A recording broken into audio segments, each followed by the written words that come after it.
So we're talking about the Articles of Confederation today, and really what this is the first plan of government, the first constitution that America had. And notice the date. It was written in 1777. The War for Independence, the Revolutionary War against the British, was not over until 1783. So people might be wondering, why was this written before the war was over, before they actually had independence? Well, think about it. If you're planning for something, if you want something to happen, you want to be ready for when that opportunity comes. So the colonists and the delegates who were kind of in charge of that Continental Congress, they wanted to have something ready, a plan of attack for when they inevitably would win the war. They were confident that they were going to win this war, they were going to gain their independence. Now notice it's called the Articles of Confederation. So articles just talks about a group of rules or laws or expectations. Okay, so it's kind of a fancy word for constitution or rules. And then what is a confederation? A confederation is a loose alliance of independent states. Now notice it says independent. The reason that we do not refer to this country as the United States of America until 1787, we just refer to it as America because they were not united. And that was one of the questions in one of your assignments. It asked, why is calling this country the United States of America back in 1777, why is that inaccurate? It's because they were basically independent states. Think about it like your neighborhood. You might know some of the people in your neighborhood, you might be friends with some of your neighbors, but you might not hang out with and be close with all the people who live on your street. You kind of just are a neighborhood because of proximity. You live close to one another, you live on the same street, but it doesn't mean that you're united. It doesn't mean that you all are working together and doing things for one another. Sometimes you're just independent from your neighbors. And that's kind of how these states work. Now, many in the country wanted to create a strong federal government, and that's one of the reasons why the Articles of Confederation were written. They wanted to set up a strong federal government. They wanted to have a good, solid plan for government and how government would be run. And typically, they wanted to have a strong federal government for reasons of defense, so they wanted to be able to protect their country and their people. They wanted to have strong legislation, which means laws, right? So they wanted to be able to have a good framework for creating, writing, and executing these laws that they were going to write. And they also wanted to strengthen their economy. So these were all the major reasons why the Articles of Confederation were written in 1777.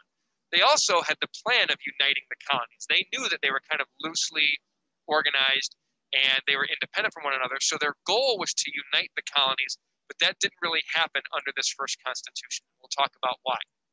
So some states in this confederation feared that a strong federal government would resemble tyranny like they experienced with England. And tyranny is basically an oppressive government who doesn't do things to help you. They really only care about the government themselves. They don't care about the people, and therefore they're willing to trample on the rights of people.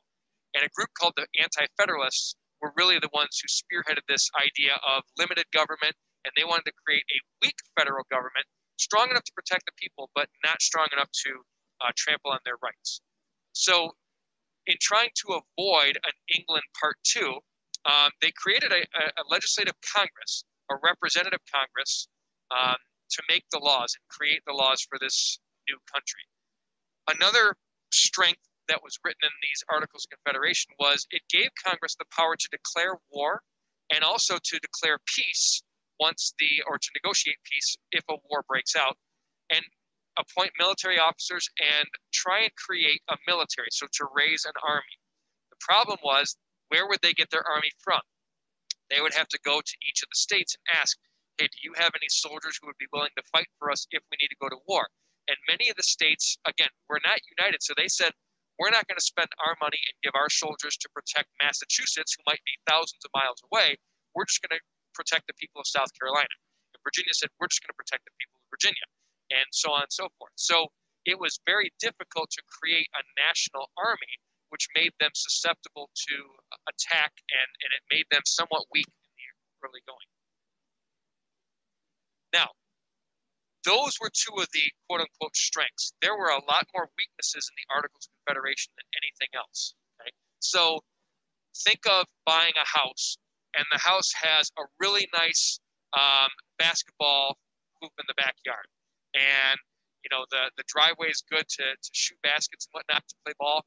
But then on the inside of the house, there's holes in the walls, there's leaks, there's a funky smell coming from the basement. Some of the electrical outlets don't work. So even though you've got this nice basketball hoop in the backyard, when you've got to live indoors, which is the majority of your life, things are not good. So the Articles of Confederation were kind of like that. It was like this old rundown house that had a lot of problems with it. So what were some of these problems? Well, first of all, there was no power to tax. And if you can't tax the people, it makes it difficult to raise money and pay for an army and to pay for transportation and to pay for some of the things that are needed to run a country. The Articles of Confederation also did not give Congress the power to regulate trade.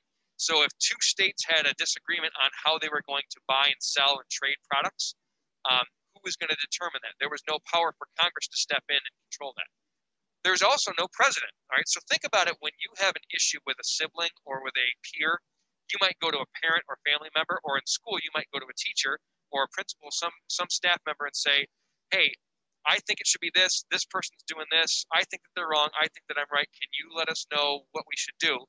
There was no president. There was no person to go to under the Articles of Confederation. And the reason why is because they specifically did not want to create someone who resembled a king. So they said, we're going to trust that each state can kind of make their own rules and their own laws and take care of their own business.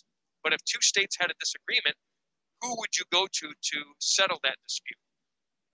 On top of that, there was no court system. So today, if two states are in disagreement, there's a system of courts that are set up to basically try and settle these disputes and to handle some of these conflicts. If two individuals or two groups are in dispute, or if somebody thinks that a law has been broken, the court system is set up to try and validate that, yes, somebody followed the law, or no, somebody broke the law.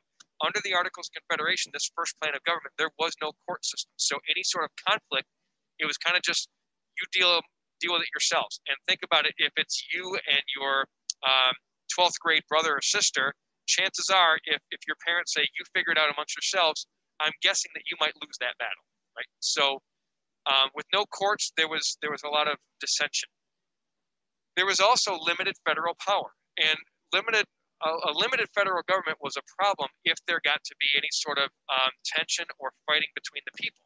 And we started to see that. So in 1786, there started to rise up some revolts. And a revolt, again, is when somebody or a group of people fight back against those in charge. And the nation was suffering an economic depression. Again, why? Because we just fought a 7.5-year war, so there was a lot of debt. And the people who fought in that war came back from the war and still had to pay off some of their debts that they owed. And states had to collect money to try and pay off the debts that they used and spent to fight this war. And so who did they tax? Who did the individual state governments go after? They went after their own citizens. So while the federal government couldn't tax the people, the state governments could. And so states like Virginia and Georgia and Massachusetts, they had to make their money somehow, and they went after the people who had the most amount of money, landowners, farmers. And when those farmers couldn't repay their debts, the government went in and said, we're going to take your land from you. So if you can't pay us, we're going to take your land, and we now own it, and we can make money off of that land. So whatever money you're making from growing and selling tobacco, we're going to take a portion of that. And that really upset these farmers, and so much to the point that they started a rebellion. So a guy named Daniel Shays in 1786, about 9 years after the Articles of Confederation were written, he gets angry and he wrangles up some of his fellow farmers, and they go and they attack a Massachusetts courthouse.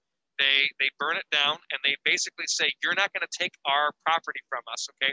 Thomas Jefferson said in the Declaration of Independence, which kind of started this country, that people are entitled to life, liberty, and property.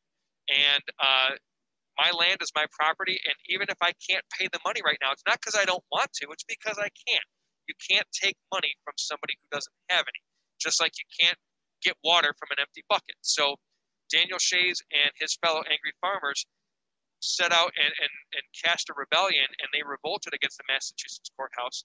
Now, that rebellion was put down eventually, but what happened was this sent a message to George Washington and others in the federal government that the Articles of Confederation did not set up a calm, orderly way of running this government, and therefore they got together and decided we need to either fix this first Constitution, these Articles of Confederation, or we need to rewrite it and scrap it and do something new.